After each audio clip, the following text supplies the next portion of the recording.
यदि गुप्ता है। मैं आज आप सबको एक असली कहानी सुनाने वाला हूँ। उसका नाम है कर्मा बाई। एक दिन की बात है, एक परिवार एक घर में रहता था। तो उनकी जब बेटी हुई तो उसके पापा ने उसका नाम रखा कर्मा बाई। कर्मा बाई जब थोड़ी सी बड़ी हुई तो अपने पापा को बोली कि आप पहले भगवान जी को खाना खिलाते हो फिर खुद खाते हो।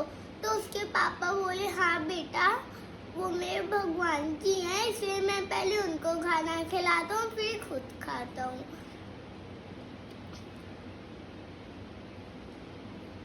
फिर उसके पापा बोले कि मैं कुछ दिनों बाद 3 दिन की यात्रा पे जा रहा हूँ, तो पूरे घर का ध्यान रखना और पहले भगवान जी को खाना खिलाना फिर खुद खाना।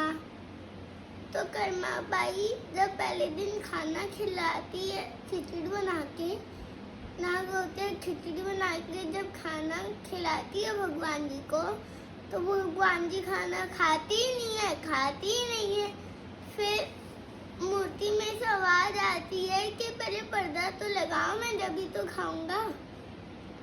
तो कर्मा बाई बोली, आपने मुझे पहले क्यों नहीं बताया?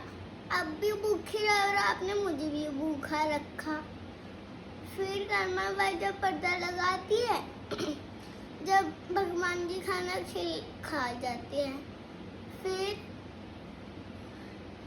कर्मा बाई उठ के नहा धो के खाना बनाने लग, खिचड़ी बना के भगवान जी को खाना खिलाती है और फिर खुद खाती है। तो उसके पापा कुछ दिनों बाद मर जाते हैं। फिर कर्मा बाई का मन नहीं लगता, तो जाती है तीर्थ यात्रा पे। फिर वहाँ पे जाके उड़ीसा के मंदिर जाती है, जगन्नाथ मंदिर जाती है और वहीं पे अपना घर बना के रहने लग जाती है और पहले भगवान जी को खाना खिलाती है फिर ही खुद खाती है। तो एक दिन एक बच्चा आया कर्मा बाई के घर में और बोला कि यहाँ पे खाना मिलेगा क्या माँ? तो कर्मा बाई बोली, हाँ, तो यहाँ पे बैठ, मैं खिचड़ी लाती हूँ। तो खिचड़ी लाती है तो वो बच्चा और कोई नहीं था, सिर्फ जगन्नाथ भगवान जी थे। जगन्नाथ भगवान जी हर रोज बच्चा बनके उसके घर जाते थे और खाना खा के वापस चले जाते थे। फिर पंडित जी को एक बार देखा, पंडित जी ने एक बार कि जगन्नाथ भगवान जी के मुंह पे खिचड़ी लगी हुई है।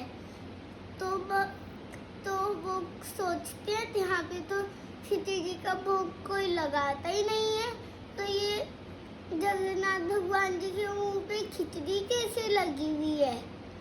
तो जगन्नाथ भगवान जी उनके सपने में आते हैं और बोलते हैं कि यहाँ पे मेरी भक्त कर्मा बाई है और हर रोज मुझे सुबह उठ के जल्दी से खिचड़ी बना के मेरे को खाना खिलाती है। फिर कर्मा बाई भी थोड़े दिन बाद मर जाती है। फिर जगन्नाथ भगवान जी के आंखों में से आंसू आते हैं। फिर पंडित जी बोलते हैं कि जगन्नाथ भगवान जी के आंसू कैसे आ रहे हैं मूर्ति के? तो जगन्नाथ भगवान जी राजा के और पंडित जी के सपने में दोबारा आते हैं और बोलते हैं कि मेरी भक्त कर्मा बाई मर गई, तो अब मुझे कर्मा बाई के हाथ से खाना कौन खिलाएगा? तो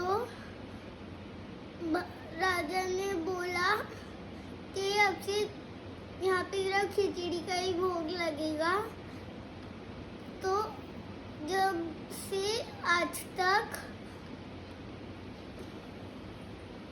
कृष्ण जी भगवान जी को सिर्फ खिचड़ी का ही भोग लगा हुआ है और उस खिचड़ी का नाम होता है कर्माबाई खिचड़ी।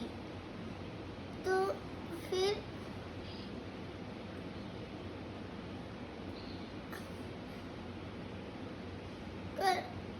कर्माबाई के हाथों से खिचड़ी बनाई जाती है और आज तक खिचड़ी का ही भोग लगता है। धन्यवाद।